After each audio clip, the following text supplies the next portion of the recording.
ಸಿಕ್ಕಿತು ಒಂದು ಬಳೆಗೊನೆ, ಅದನ್ನು ನೋಡಿ ಕೋತಿಗೆ ತಿರುಗಿತು ತಲೆ.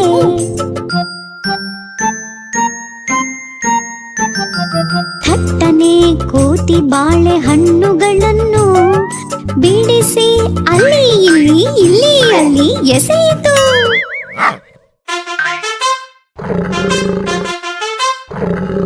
ದೊಡ್ಡ ಹಣ್ಣು ಬಾಯಿಗೊಂದು ತುರುಕಿತು, ಬಾಯಿ ಬಿಟ್ಟು ಹಣ್ಣು ಅಗೆಯಿತು.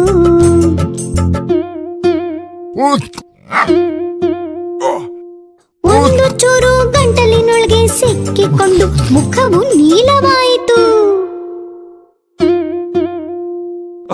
ಕರಡಿ ಅಣ್ಣನು ಕೋತಿರಾಯನಿಗೆ ಒಂದು ಲಾತು ಕೊಟ್ಟು ಹೀಗೆ ಹೇಳಿದನು, ಆಹಾರವನ್ನು ತುರುಕಬಾರ್ದು, ಚಿಕ್ಕ ಚೂರು ತಗೋಬೇಕು, ಬಾಯಿ ಮುಚ್ಚಿ ಅಗೀಬೇಕು. ಆಹಾರವನ್ನು ತುರುಕಬಾರ್ದು, ಚಿಕ್ಕ ಚೂರು ತಗೋಬೇಕು, ಬಾಯಿ ಮುಚ್ಚಿ ಅಗೀಬೇಕು.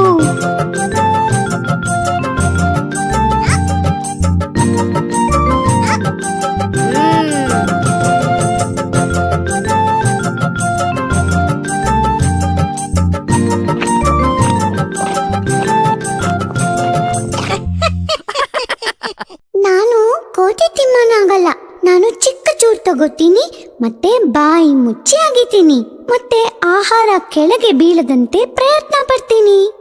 ನೀವು ನಿಮ್ಮ ಆಹಾರ ಹೇಗೆ ತಿನ್ನುತ್ತೀರಿ?